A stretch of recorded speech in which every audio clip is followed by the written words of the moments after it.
Boys, I've been feeling a little icky. I'm under the weather. Oh, Yeah. Because you're American? Yeah. No, unfortunately. I don't think there's a solution for that one. There is one, but it's a little permanent. I'm not at that point yet. No, you can balkanize as well. Oh, that's true. Maybe one of these days. Republic of Texas. All right.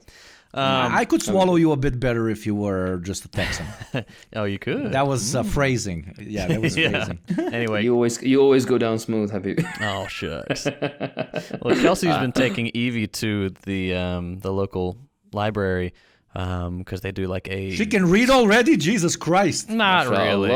You're She's smart and your wife is smart, but that's smart. Your kid? Oh my... She can't read. Like, she can recognize some words because she recognizes the pictures on the page, but that's about it. Okay. Typical American teenager then, okay. Yeah, exactly. We're all illiterate here. I'm really harping on the American thing. Okay. But they went to this like story time thing where they do, bubbles and books and sing songs and stuff like that, and Evie had a great time. She's been saying library lady all this last week. She wants to see the library lady again.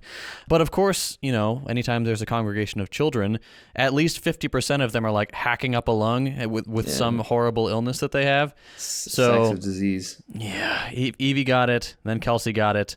And I was fine for like a week while they had it, and then the last couple of days, it just hit me like a ton of bricks. Incubating. That's just waiting to strike. My child and my wife are suffering. I was fine, but now I have it and it sucks, okay? Yeah, this is the worst. No one's ever suffered like this. Yeah. Classic husband behavior, okay? Exactly. I've got a little cold, and so I feel like I remember you saying something about this before, Hakeem, and tell me if this is insane. Do I remember you saying that every time you get a cold, it's a different cold? Yeah. Like you can't get the same cold twice.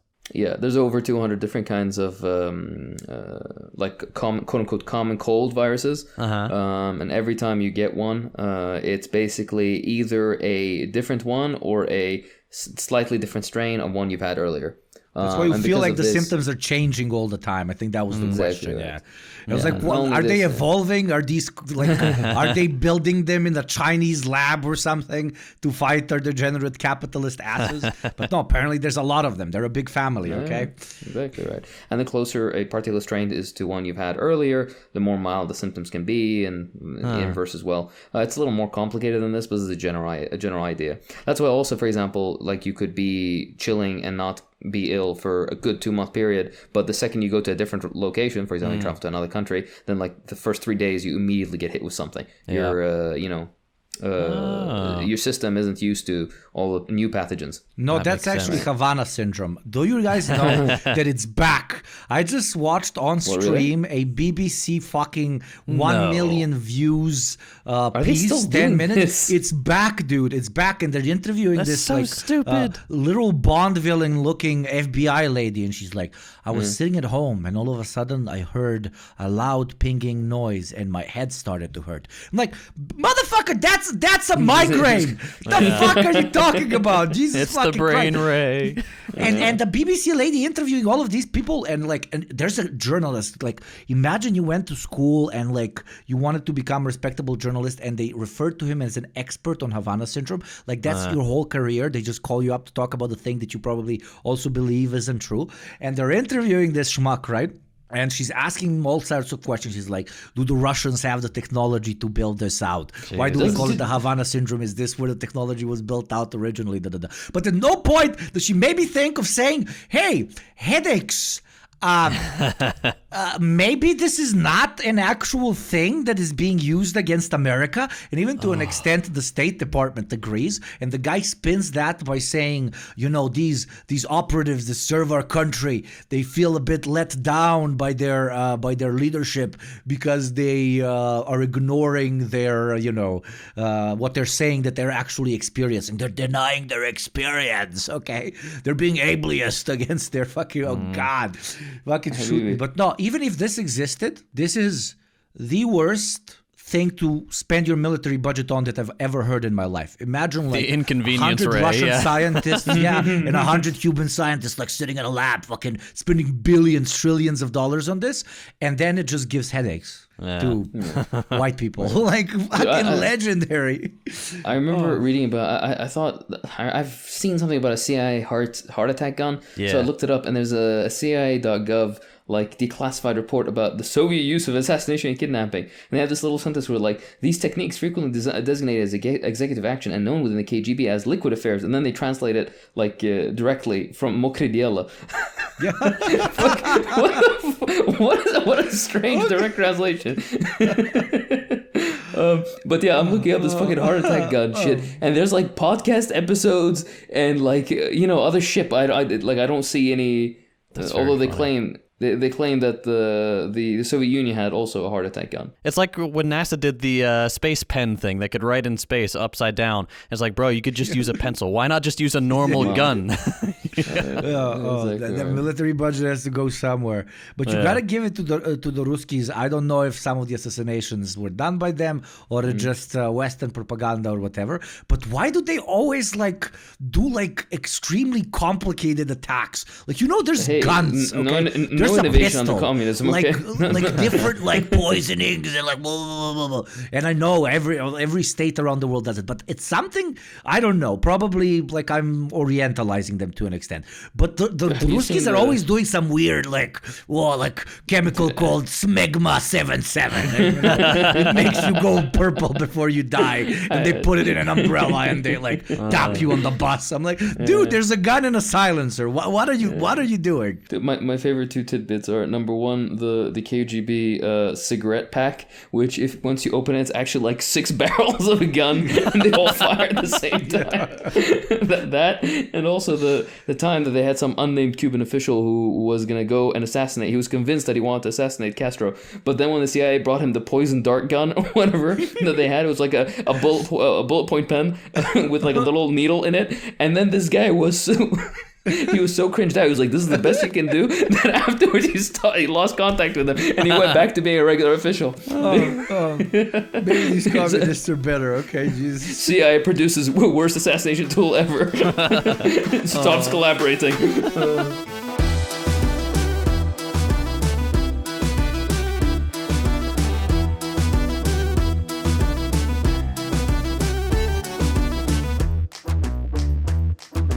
Hello everybody and welcome back to this program. Today we have another beautiful, fantastic episode for all our lovely little piggies. Who we'd like to thank. First of all, our biggest thanks is to our patrons who make all this possible. Without your help, this would not be possible. But also to all the lovely people on the Discord and everybody else who comments and shares their opinions and whatnot with us. It really brings a smile to our face. And helps us, develop and keep going. So thank you for all the positive feedback and constructive feedback and all that.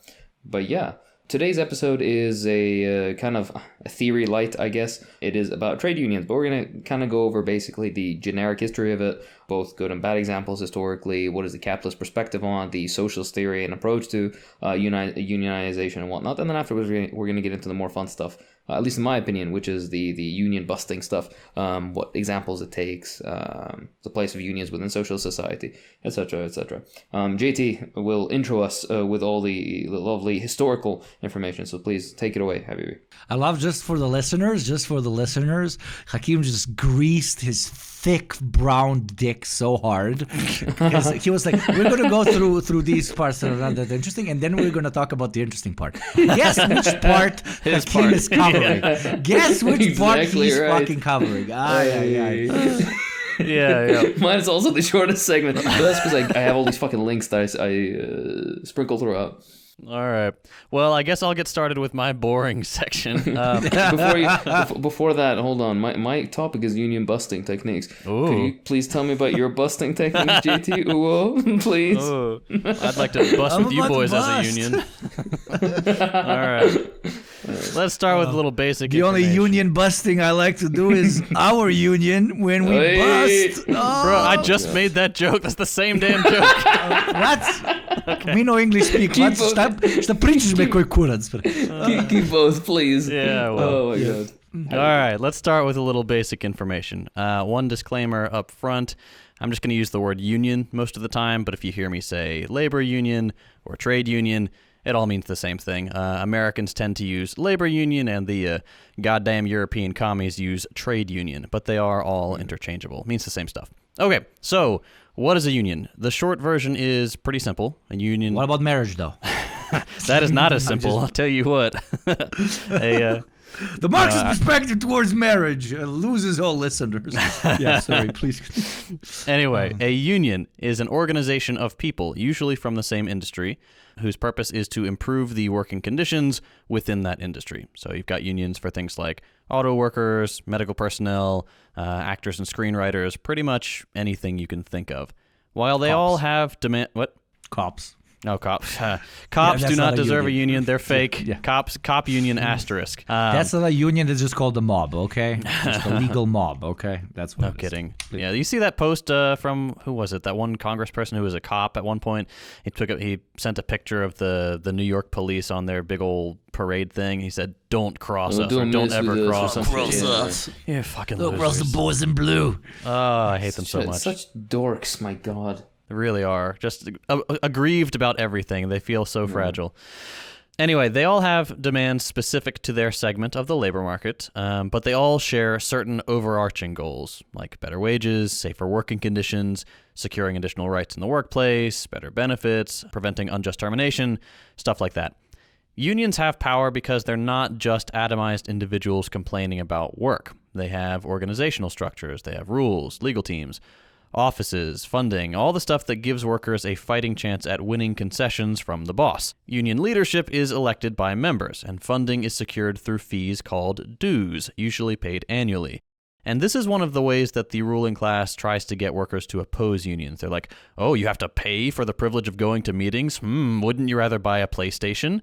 And that's an actual example, which is just, it's so stupid. A couple of years ago, one of the airlines, I think it was Delta, put out a bunch of displays, like, those big cardboard cutout displays showing what you could buy with union dues. Like, just really shitty behavior. Fuck me. I know, it was so dumb. It was like a big PS5 stand that they put out and some like little presents and stuff. Really cringe. And incredibly transparent, too. Like, if you think about it at all, you'll realize that the dues you pay will be more than made up for by the better wages and benefits the union wins you as a worker. But anyway, that's a little side tangent. Yeah, remember when they used to buy off workers by telling them you can roam the streets and kill disgusting commies or minorities, The right has talked so much about tradition, yet has strayed so far away from it. Now it's, you want to play the new Elden Ring? Do not be left wing. Oh my God, it even rhymes. Such losers. Like, what do people like? Video games? I don't know.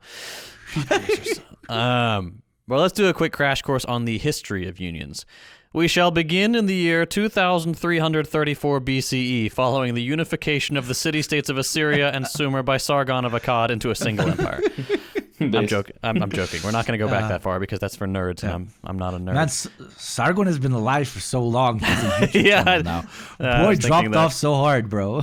Yeah, fucking pathetic. Uniting empires and now streaming. Fuck that guy. Okay.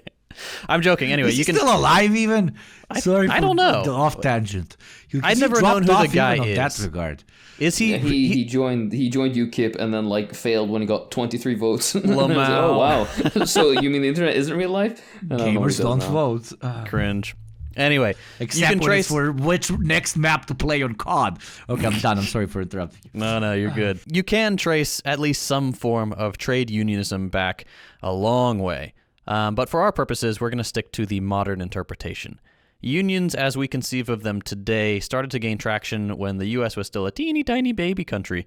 The first recorded labor strike in the U.S. was in Philadelphia in 1786. Probably something about cheesesteaks. I don't know. Most people point to the British Industrial about to Revolution. Make the same joke. God fucking damn it. That's why I speak quickly. I got to beat you to it because I know you're going to steal my jokes. But most people point to the British. Fired. I deserve it.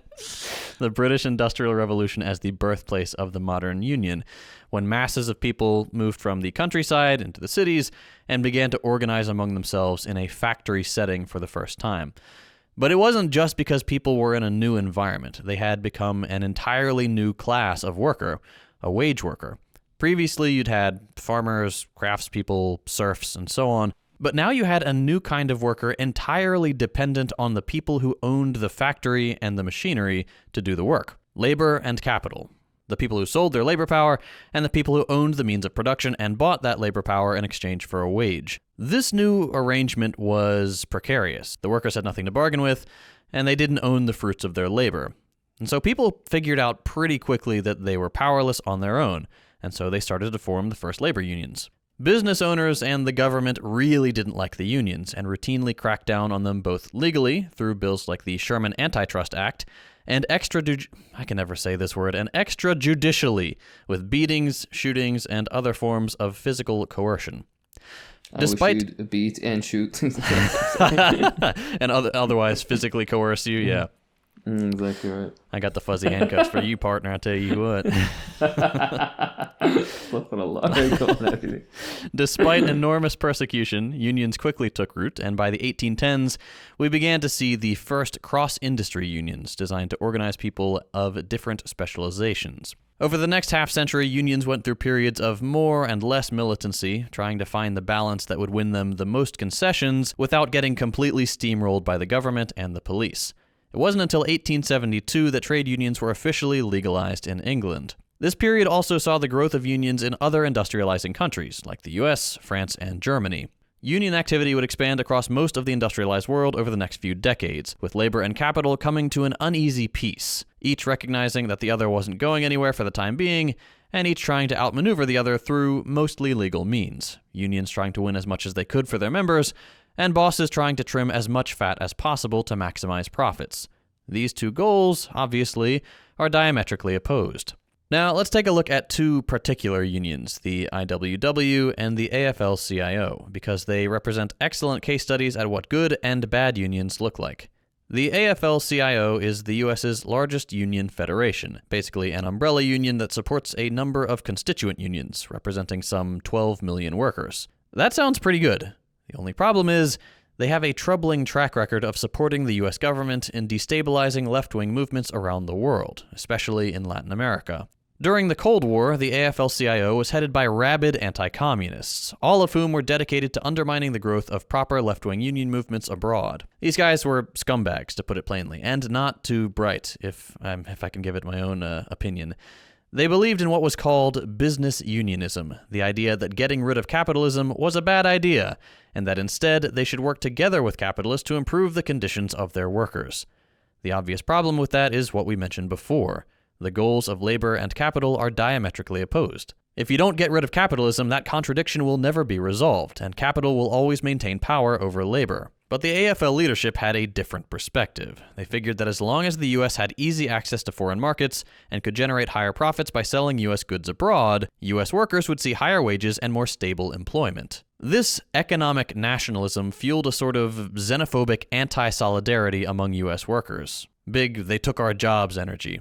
The AFL-CIO would continue to cheerlead coups, destabilization, and imperialist policy for decades, earning them the nickname the AFL-CIA by class-conscious workers, which is a banger nickname, I must say. There's a lot more to say about the group in more recent years, but I don't want to belabor the point, so we'll just leave them at that, and we'll move on to the IWW. Where the AFL-CIO can be considered an imperialist union and thoroughly co-opted. Volkswagen, International Volkswagen. The people shall reserve a car.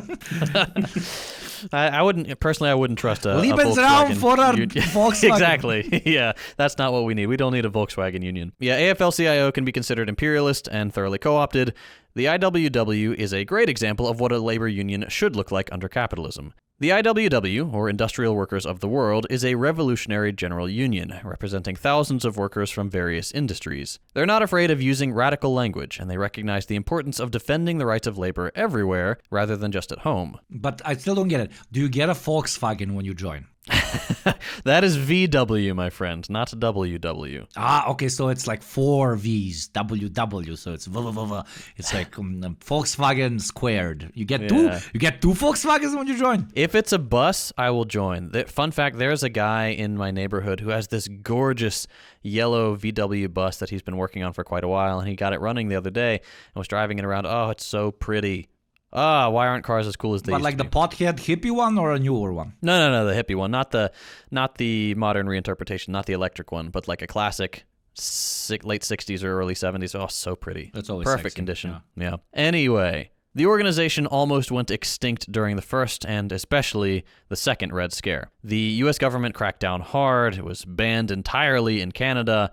The AFL-CIO went on the attack with slanderous campaigns, and countless members ended up jailed in communist witch hunts. It should tell you something that the AFL-CIO thrived in this period. They were never a threat to capital. The IWW has managed to survive and is now growing steadily again thanks to the new wave of labor militancy we've seen over the past few years. But here's what makes the IWW the best example of a union under capitalism. They promote the concept of one big union and believe that all workers should be united as a social class to replace capitalism and wage labor with industrial democracy. This is known as the wobbly shop model of workplace democracy, through which workers elect their own manager and other forms of self-management are implemented. A wobbly is an IWW member, by the way. No one really knows where wobbly came from as a nickname, but it stuck. The IWW does not require its members to work in a represented workplace, nor does it exclude membership in any other labor union. It uses radical language, has a genuinely class-conscious approach to forcing change, and is not afraid to get involved in fights with capital across the entire labor landscape.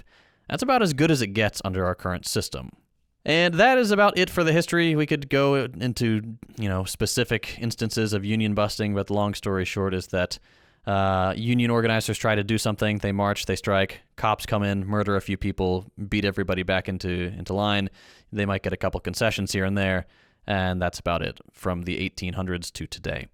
But I want to end with a little snippet from Lenin's What Is to Be Done, where he stresses the importance of relying not only on economic organization, which is what you typically see in trade unionism, but also political organization and education. Why is it that the Russian workers as yet display so little revolutionary activity in connection with the brutal way in which the police mistreat the people, in connection with the persecution of the religious sects, with the flogging of the peasantry, with the religious censorship, with the persecution of the most innocent cultural enterprises? Is it because the economic struggle does not stimulate them to this? Because such political activity does not promise palpable results? You stimulate me. He's just waiting. He's like, okay. He's got a list of words. I'm sorry. He's got a list of words. He's like, oh, stimulate. There it is. Just waiting. Here's back to Lenin. To advance this argument is merely to shift the blame onto the shoulders of others. Come on. To blame the masses of workers for our own failings. We must blame ourselves, our remoteness from the mass movement. We must blame ourselves for being unable as yet to organize a sufficiently wide, striking, and rapid exposure of these despicable outrages. Only those who themselves go into action now can make appeals for action. And our business as socialists is to deepen, expand, and intensify political exposures and political agitation. And then he goes on to talk about the importance of planting the seed of political understanding, and how spontaneity is never enough to cause a rupture in the existing order. The fact that these strikes spread over the whole of Russia showed how deep the reviving popular movement was, and if we must speak of the spontaneous element, then of course, we must admit this strike movement bore a spontaneous character. Strikes occurred in Russia in the 1860s and 70s, as well as the first half of the 19th century, and these strikes were accompanied by the spontaneous destruction of machinery, etc. Compared with these revolts, the strikes of the 1890s might even be described as conscious. To such an extent do they mark the progress which the labor movement has made since that period. This shows that the spontaneous element in essence represents nothing more nor less than consciousness in its embryonic form. Even the primitive rebellions expressed the awakening of consciousness to a certain extent. The workers abandoned their age-long faith in the permanence of the system which oppressed them. They began, I shall not say to understand, but to sense the necessity of collective resistance. So there Lenin is basically saying, with a lot of fancy words, that yes, it's important that we pursue organizing on the economic front, getting people agitated about conditions in their job, with their boss, explaining that, a pay raise less than the percentage of inflation is actually a pay cut, stuff like that matters on the economic level to the workers. But we also need to focus on political agitation, trying to tie those ills of the factory or your shop floor or wherever you work to the wider problem of capitalism as a whole. Why the boss acts the way he does is not just an economic thing, it's a political thing. But we'll get to that in a little bit. And with that, I will hand it off to my beloved Ugopnik. Sorry, but just before you go, I remember the stupid thing I saw the other day. American, political cartoons are a very American thing. Mm-hmm. And I remember I saw this one, and it's Obama, and he's sitting at a round table, and he's saying something to the form of his economic advisors are gone or have left him or something, but he still has his old trusty ones that he can lean on. If I remember right, it was Homer Simpson, Mickey Mouse, and Fidel Castro at the fucking table. I don't know what what is that trying to say? Doesn't matter. That's a beautiful image. My god! If somebody can find that, please send us. Art for the sake of art. Yes, I'll make it the fucking cover of the episode. But yes, now as JT has beautifully taken us for a ride through the history of unions, let me give you a ride through the history of socialist thought and unions. Yes, baby. Like on most things, there's plenty of hot takes to be shuffled through. So I ask you to bear with me as I sit here. This is maybe the most serious I've taken myself in any episode when it comes to writing this shit, okay? Let's start with Marx and Engels themselves. Now, socialists have long grappled with the complex role of labor unions within the framework of Marxist theory. On one hand, these unions serve as vital organs for organizing the proletariat, enabling collective action and resistance against the dominant capitalist class, as JT has shown through the Lenin's quote. Yet, on the other hand, they often prove inadequate as mechanisms for mobilizing workers towards a comprehensive societal transformation. This nuanced relationship underscores the paradoxical nature of labor unions within Marxist thought. The historical trajectory of labor unions has been intertwined with the broader struggle for workers' rights and emancipation, from their emergence as small organizations aimed at protecting workers' interests to their evolution into formidable entities capable of challenging capitalist hegemony. Unions have played a pivotal role in shaping the contours of class conflict. When discussing the working class or working class activity, one invariably refers to actions undertaken either by unionized workers or those endeavoring to organize into unions.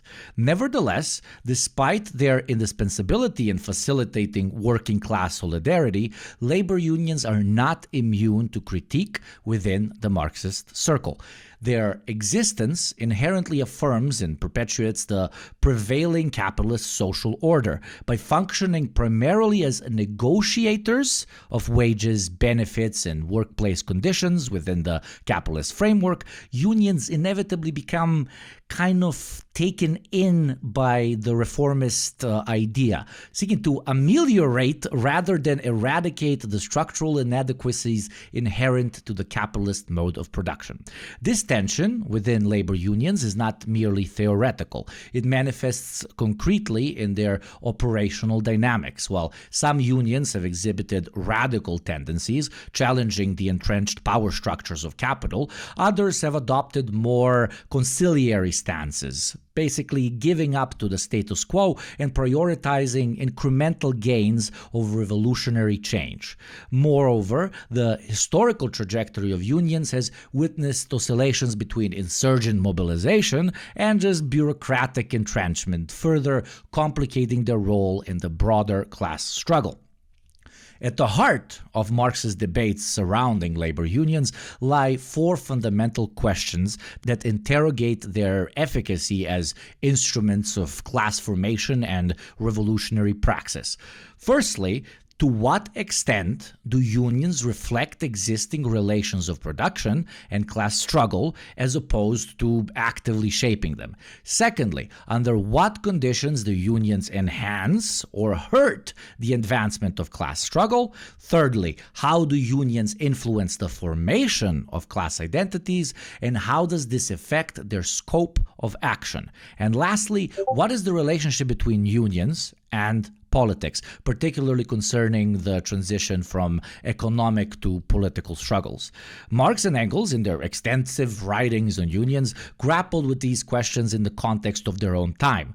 They recognized the vital role of unions in fostering working class solidarity and contesting bourgeois domination. However, they also acknowledged the inherent limitations of unions as instruments of proletarian revolution being the key word. While unions served as crucial arenas for organizing collective action, as we've heard throughout their history later, even after Marx and Engels died, from JT, the reformist tendencies and narrow focus on immediate workplace concerns often precluded broader transformative agendas. The historical analysis provided by both Marx and Engels laid the groundwork for subsequent Marxist debates on the role of labor unions in class formation and struggle. Their insights into the dialectical relationship, more fancy words, between unions and capitalism underscores the complex interplay between economic and political forces within the broader framework of class struggle. Moreover, our two boys' recognition of the contingent nature of union activity and their caution against uncritical embrace of reformist tendencies anticipated later critiques of union bureaucratization and co-optation by capital. While unions undoubtedly represent very important spaces for working class organization, their potential as agents of revolutionary change remains contingent upon their ability to kind of transcend the limitations imposed by capitalist hegemony and embrace a more expansive vision of societal transformation. Thus, it's very important for us to talk about their role within a socialist system as a tool to bring one forward. After Marx and Engels had died, Marxists all over the world struggled to grapple with the durability of capitalism, and the conservatism of the working class sparked intense debates. Some, like for example Edward Bernstein, proposed revising Marx's revolutionary overthrow of the bourgeoisie in favor of something that was titled evolutionary socialism, where unions, parliamentary parties, and cooperative associations would gradually democratize the economy, displacing capitalists. Our least favorite boy, Kautsky, disagreed, emphasizing the need for unions to cultivate socialist consciousness. Despite his optimism that unions would play a pivotal role in overcoming capitalism, the reality of workers' organizations suggested otherwise. To explain working class conservatism, some theorists drew on Marx and Engels' observation to argue that employers have effectively bribed skilled workers with super profits, creating conservative labor aristocracy. Lenin expanded this idea, attributing workers' conservatism to colonial super profits and the rejection of international solidarity. Critics questioned this theory, highlighting cases where skilled workers spearheaded leftist movements. Other theorists, though, blamed workers' conservatism on organizational structures themselves. Syndicalists saw formal organization as hindering workers' revolutionary potential, as syndicalists always do, while other anarchists warned of organizational oligarchy, whatever that might mean. Rosa Luxemburg, drawing from her experience, emphasized workers' self-activity and mass strikes, though she recognized the need for organized leadership. Her views fully aligned with Lenin's, who stressed the importance of mass action complemented by party intellectuals to bridge economic and political struggles. Gramsci, for example, as well, advocated for uniting political, economic, and ideological dimensions of class struggle through unions and factory councils, basically bringing it down to the level of the worker. In the decades following Marx's and Engels' deaths, debates on working class organization grappled with all of these fundamental issues. While mass action occasionally led to transformative moments, sustaining constant class activity proved borderline impossible, at least through unions. Balancing organizational necessity with the risk of conservatism and bureaucratization remained central to the dilemma. Moving forward, in the early 20th century, a surge in worker activism established unions as legitimate and legally recognized entities in most Western industrialized nations. However, the defeat of radical left movements during this time shifted the focus away from unions' revolutionary potential, as we've heard with particular examples from JT. By the end of World War II, bureaucratic industrial relation regimes had emerged in Western countries, integrating unions into systems of formalized collective bargaining. This integration was practically supported by social democratic parties, oh my God, the surprise, and welfare state regimes. In contrast, Bolsheviks, meaning Soviet communists in the Eastern Bloc, mostly absorbed unions into the party apparatus.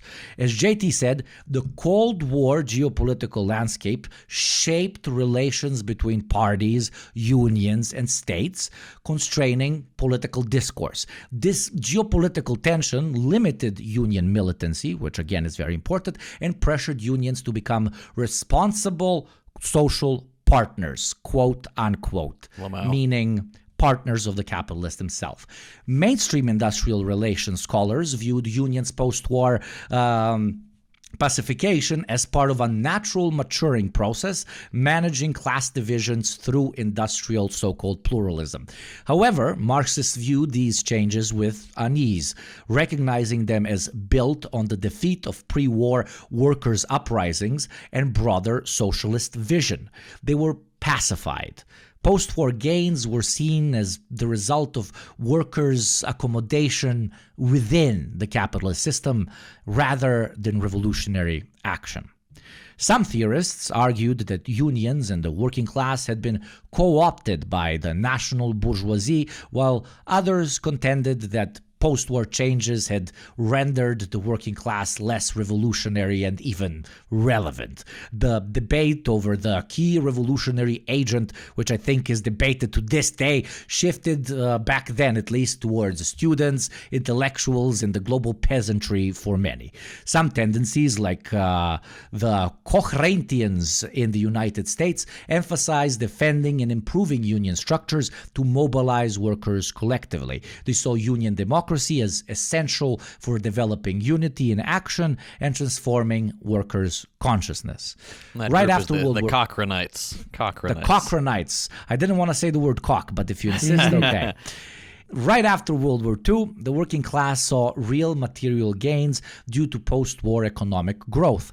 But these gains came under threat as the post-war economic boom ended in the 70s. An assault on unions led by employers in states across industrialized nations eroded wages and social policies, disorienting labor and left-wing politics.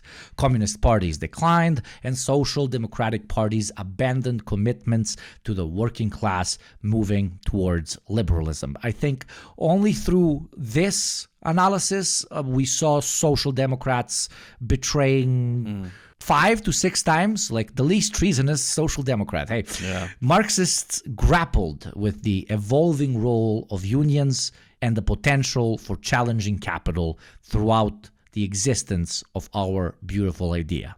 Some argued that declines in manufacturing and the rise of technical jobs had fundamentally altered the class structure, questioning the relevance of the working class itself. Others cautioned against mistaking class recomposition for class demise, emphasizing the continued importance of unions and workers in new forms of socialist struggle. For Marxists committed to the working class as the key agent of social change, the challenge was rebuilding power amid these faltering socialist parties and unions. Here we're talking specifically about the West.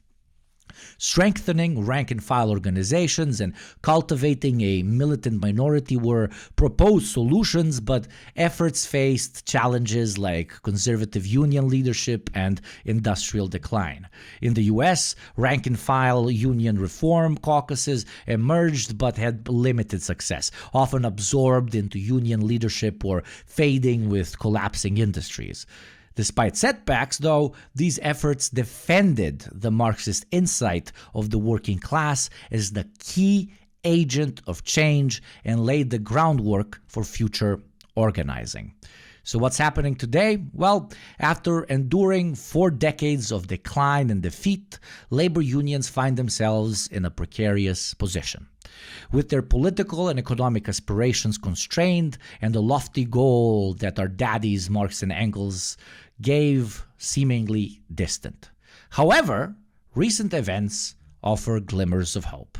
Capital's further push to rid workers of any semblance of decency through the proliferation of the gig economy, the further push to the right by most Western states, and the radicalization of the wider populace, both to the left and the right, are putting unions in an interesting position, where even the sometimes bureaucratic, self-preserving heads of said unions are understanding that negotiation with their capitalist bosses are no longer even in their own self-interest, and that taking it soft and slow no longer satisfies even the basest of workers' interests that they pretend to protect.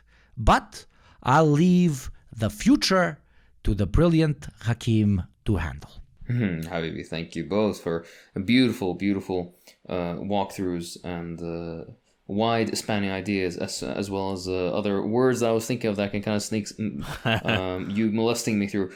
All right. Now moving on to the future that has already been made. When it comes to unions or trade unions in general, as you enter into socialism, the difference is that under capitalism, you're doing this collective bargaining against, a capitalist, right? There's the class antagonism there. Under socialism, the entire idea is that the working class will be the ones with political power. As a result, historically you saw, and it's the setup that really does make sense in my mind, you saw a system of incorporation of trade unions. Unions were not independent of the nation state or its administrative bodies. Instead, they were actually directly involved. They played a direct role in governing, usually in the sphere of production, meaning that they had the boring day-to-day planning, production meetings in cooperation with other economic centers. They had education organizing activities for the workers within said union, which, by the way, practically every worker within a particular industry belonged to the union, so it was an all-encompassing system. They took care of organizing daycare and maternity leave and paying out pensions and all this kind of stuff. At least this was the historical socialist example. The idea of collective bargaining doesn't exactly work the same way, since, as I mentioned, there's no wage labor. There's the class antagonism is very different. Work under capitalism is divided, for the bit that covers your wage, and then the rest that goes as surplus value that's extracted by the capitalist. But under socialism, it's instead broken up into work for oneself and work for society. We have a very early episode on this concept. But the idea is that through this work for society, you contribute into a national surplus, a fund of sorts, but it is not a surplus value extraction in that sense, because there is no, as mentioned, there is no wage labor. This is based on directly agreed to terms, where you have kind of almost like a quote-unquote social contract, where you directly contribute to the improvement of your communities and what. This is not, you're not creating value that's going into the private hands for private purposes, particularly to be reinvested in the circuit of capital. But this is getting way above the scope of what we need to talk about today. The mutual dialogue of unions under socialism with the other official bodies kind of runs parallel to other sorts of political engagement, meaning from council levels, local councils, and councils even within the trade union, all the way up into some like national council, Supreme Soviet in the Soviet example, or People's Assembly like in the Chinese example, or the similar examples in Cuba and Vietnam and everywhere else really, that was socialist historically as well as currently is. This runs parallel to those institutions as well as party politics. So it's much more of a governing body than a institution for the fight or agitation for better working conditions. Excuse me. Fuck. No, I hope that's not as boring for the people listening. Goddamn. All right. Hey, they want to learn something today. They learn something, motherfuckers. Yeah, exactly right. But yeah, that's the general idea. As to the future, of course, there's ideas of syndicalism, of having quote unquote independent unions, but not to be like too much of a stickler for the shit, but every time there was talk of a quote-unquote independent union within a socialist country, it was almost exclusively a fifth column made specifically to undermine the socialist experiment, specifically with the direct aiding of US or NATO or other nefarious funding sources. The Solidarity movement in Poland is the perfect example of this. So yeah, like there is some talk that can be had, but generally the historic example is the one that makes the most sense. Regardless, we've discussed already now why you should join a union, but what do employers do exactly when they hear union talk? This is kind of the union busting segment that we're going to discuss now. First of all, what is union busting? Union busting is basically any action by management within a particular corporation or company, to prevent employees from exercising their right to organize, to agitate mutually, like a fight for better circumstances, better pay, and other conditions. There are several ways that this is done, but first of all, I want to talk about the money in this, which is absolutely ridiculous. JT, could you please guess how many or how much money is spent per year in the United States on union busting activities? $40. All right, a little more realistically. What do you think? Let's see. 15 million. 400. Jesus Christ. Employers spend more than $400 million per year on union avoidance, quote unquote, union avoidance consultants. Wow. Consultants, fuck me, to drive their union busting efforts. This was published by the Economic Policy Institute, and they have a nice little write-up, actually, where they talk about, they refer to it through these euphemisms, union avoidance, but you know what they mean, union busting activities. Yeah. And they basically discuss that workers, when they want to form a union, so the employers hire these union avoidance consultants to basically weaken the unionization efforts or to dissuade workers. And these include over $400 million, something to $433 million per year on these consultants. These consultants work and receive around $350 or more hourly rates, or $2,500 per day rates. And these are things that can go on for many weeks or months. So you can imagine how expensive or how lucrative, at least, this is. The estimates that exist really are not all encompassing, because through some legal fuckery, you can't actually know how much they spend. And I'm going to get into exactly why. But there are like statutory exemptions and enforcement limitations and all this other bullshit where they can kind of get around it. And there's some more fun stuff, but let me just run some numbers by you. Amazon has publicly declared, but this is, by the way, it could be completely bullshit, $4.2 million in 2021 on union busting activities. United Natural Foods, which I believe is that the Whole Foods one? I don't know, actually. Yeah. 2.6 million. HelloFresh has spent 1.6 million. HelloFresh. Wow. Jesus Christ. Why? Yeah, don't fucking ask me. A tortilla company spent $1 million. El Milagro Tortillas. Yeah, the American Auto Associations spent $2 million. Maine Health, Maine the state, not MAINE, spent $1 million. This is ridiculous shit. Anyways.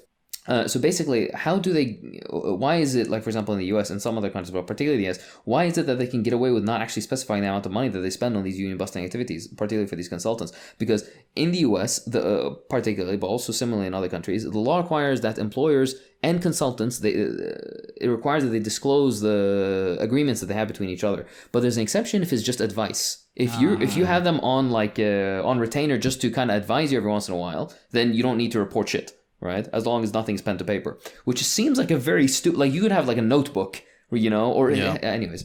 Regardless, through this loophole and other loopholes, it's known that something like between 70 and 90% of employers in the United States hire consultants for union busting activities, up to 90%. But these people almost always rely on this advice exemption loophole. And of course, they have combated heavily certain legislation that they're trying to make sure it doesn't pass, because it would then affect their union busting activities. One of which is basically the disclosure, this thing that requires the disclosure of agreements with union avoidance consultants.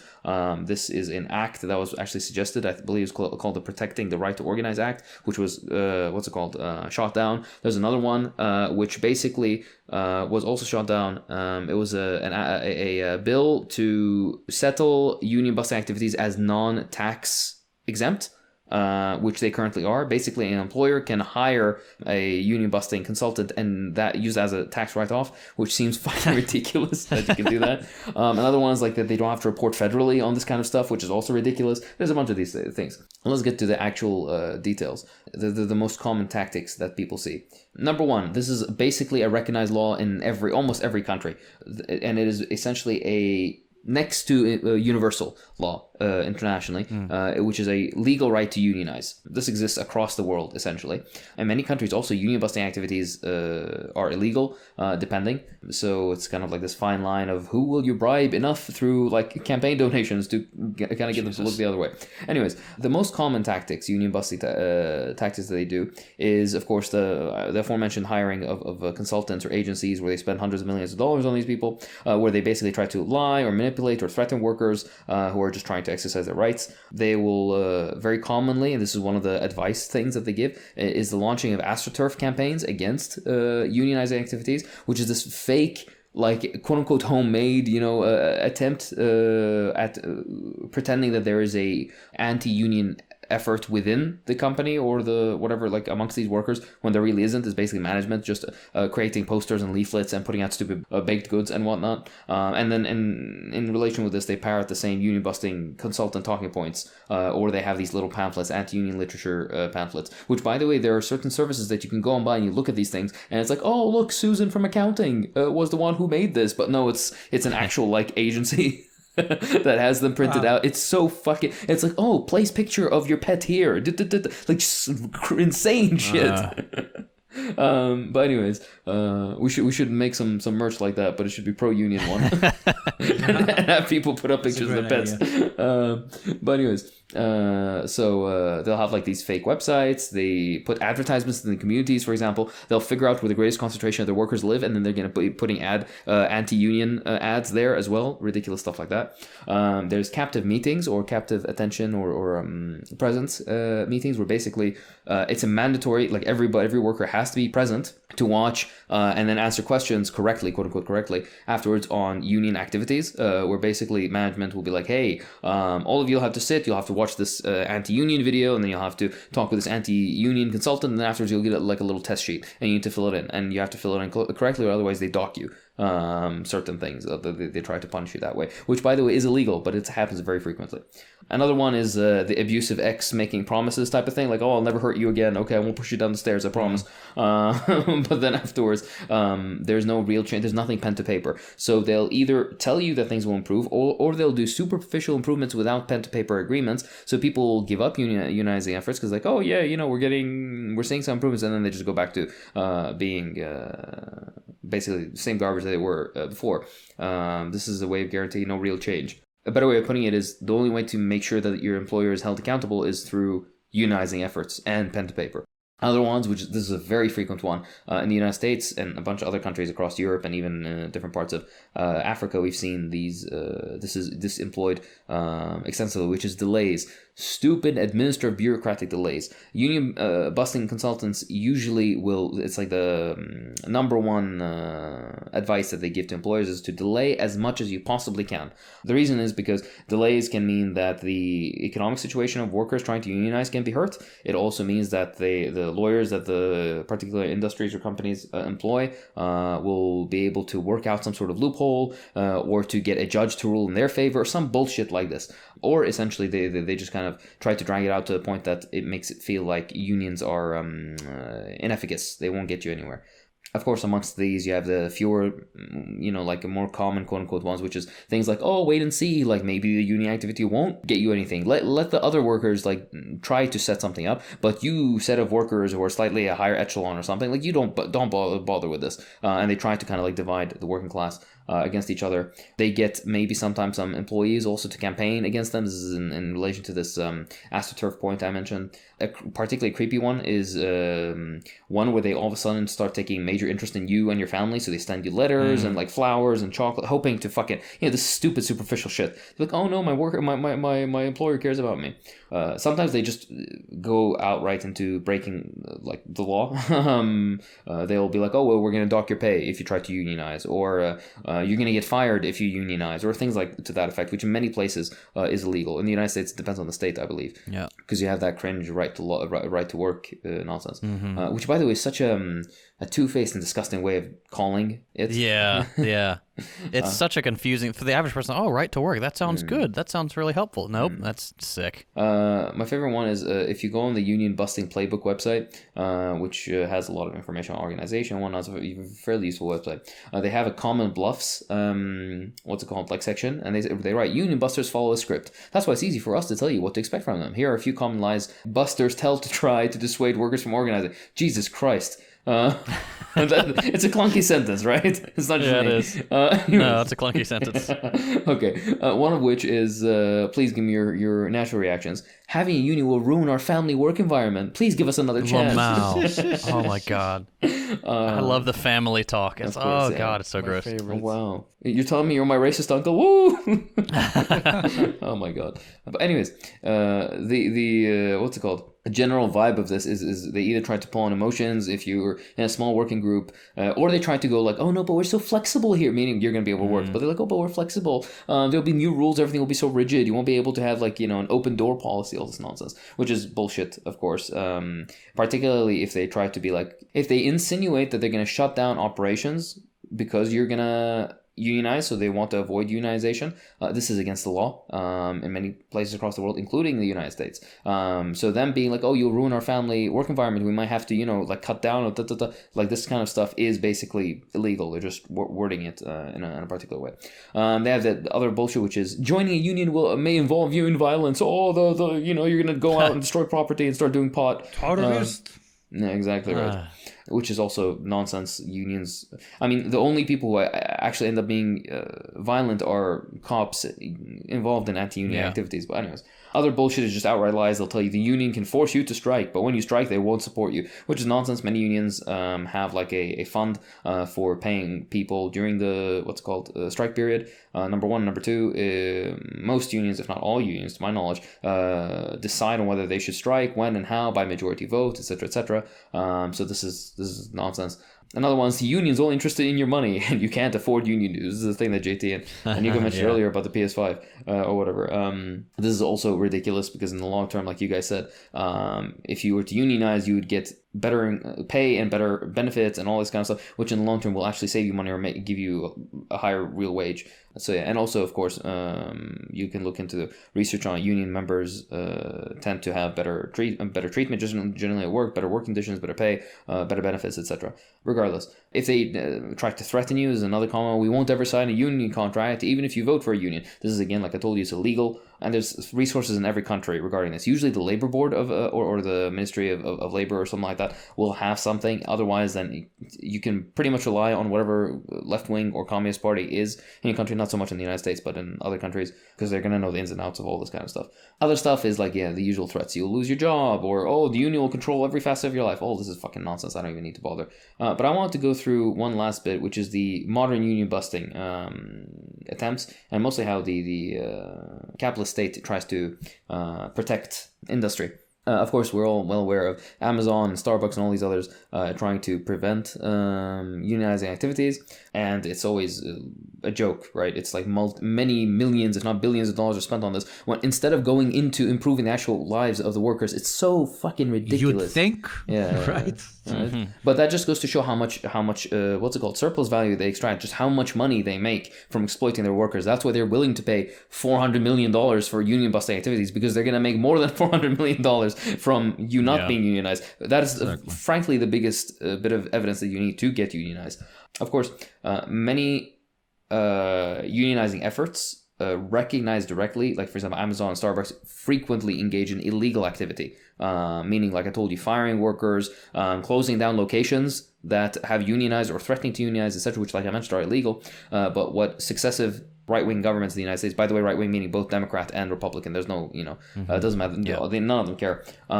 They systematically defund the labor board and all other ministries relevant to this. So as a result, they have limited resources to actually engage in investigations of these excesses or these illegal actions. So they can't really punish Starbucks or Amazon or whoever else. Or even if they punish them, they get the lightest slap on the wrist and a fine of like $200,000, which to Amazon is fucking nothing.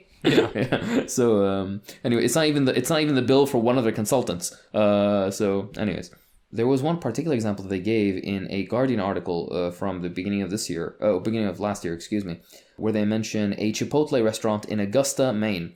And basically, they were to become the first Chipotle, which I believe is a restaurant. I mean, yeah, it says it right there, Chipotle restaurant now. Mexican, I assume, or Latin. Like California Mexican. Oh, okay. Is it good? So burritos and it's actually quite good. All right. That or the homophobic chicken. Why are you gonna make me choose? Gun to my head, I'd say keep Chipotle. Really? All right. What is your go-to order? Hold on. I'm interested now. now. Check it out. So you're gonna get yourself a burrito, right? So you get a big tortilla, one of them tortillas. You got white rice, black beans, and it's like a cilantro lime rice too, so it's not just plain white rice. Some hot salsa, like a hot red salsa, then pico de gallo, which if you're not familiar is like chopped onions, tomatoes, jalapenos, lime juice. Carnitas, which is a pork, like a shredded pork. What else do I put on there? Lettuce. I think that's it. I don't go for the cheeses or like the quesos or anything like that. It's good. It's like $10. Sounds decent. To switch out it's quite good. Switch out the pork for chicken. That sounds absolutely lovely. Y'all come on down here. I'll take you to a Chipotle. Dude, I had the most discount fucking burrito in my life many years ago. I've only had, I think, like 3 burritos my whole life, and one of them was in a nondescript third world country, but not anywhere that makes burritos. And it was, I swear to you, it was the size of like a like Colgate toothpaste tube. Basically, that's how big. So sad. That's not even a taco. It was just beans and rice, but I remember it was so fucking good. And I was like, oh, so I had the most discount burrito, and I was like, this is good. So I can't wait. Man. Anyways, I am Duner Crow. I'm a Duner boy. Okay, I know I'm not supposed to fucking compare them or whatever, but Duner came first. Okay, exactly. I will right. die on this hill. Anyways, moving swiftly along to this particular Chipotle restaurant in Augusta, Maine. They were hoping to become the first Chipotle in the United States to unionize. But when they were getting close to this point, Chipotle shut down the store. Of course, they were criticized by the labor board at the time of legal retaliation, basically shutting it down because they were threatening. And basically they got a court order to reopen the store. But of course, they have multi-million-dollar funded lawyers, and they just basically said that, oh no, because of X and Y, Z accounting reason, this is a legitimate business reason to close it down. They set bullshit targets for profit, and they don't reach these bullshit targets, and as a result, they close it down. My point being is that they will always have a quote-unquote legal loophole excuse to get out of this legal retaliation loophole, right? It has to be much more rigidly enforced, but it never is. Yeah, and Brandy McNeese, who is a union worker at the Chipotle, or pro-union worker at this particular Chipotle, he said, and I quote, or they said, excuse me, they closed it down because we were going to get our vote and they were going to lose. It's much easier for a multi-billion-dollar corporation to face whatever the consequences are of that than to allow a union into one of their stores, which of course makes sense, because if one of them unionizes, then all of them will unionize. All right. Of course, this is added on top, for example, Apple illegally spying on their workers as well as threatening them. There was, of course, oh my god, what was it? In Atlanta. It was in Atlanta. There was an Apple store where basically they were forced to withdraw their request for unionization elections because even though they all voted in favor of unionizing, the thing was shot down through basically some administrative fuckery, which was also again taken basically like this is illegal obstruction of unionization efforts. But they're like, oh no, there's a legal reason for it because of X and Y and Z reason. COVID quarantining, so they can't actually hold an election right now because we can't ensure that digital votes will be actually. How do we know that they're actually our workers and they're not? Like this kind of bullshit. They did also. Regardless, all of these steps at every stage are directly reinforced by the courts and police and everywhere else. Very rarely do these unionization efforts in the United States get very far, and when they do get far, they are smeared into the ground. And we saw this mostly with the Amazon union a little while back, if you remember. And this is also exacerbated by the by this constant delay tactic. But I highly recommend people read this article from The Guardian. It's titled "Old School Union Busting: How the U.S. Corporations Are Quashing the New Wave of Organizing." The final two things that I'll recommend you guys are two books, of course. One of them which is pretty good, and one of them is but I mean, if you're interested. The first one is Why You Should Be a Trade Unionist by Len McCluskey, which is a very, very good book. And the second one is It's okay, I guess. There's some historical interest there at the very least. It's called Trade Unions and Socialist Politics by John Kelly, which is, like I mentioned, it's an okay book. But if you're going to get one, you should read Why You Should Be a Trade Unionist. Yeah, no, that's my bit, really. And with all that being said, go out and unionize. Try to get familiar with all the union busting techniques. Know that they're always fucking bluffing. Know the law, please. Learn from the Black Panthers. Know the law inside and out, so you can tear them a new one with that stuff. It's not that complicated. Speaking of unions, all of you, we are the capitalist bourgeois that owns this podcast, but you listeners are a metaphoric proletariat.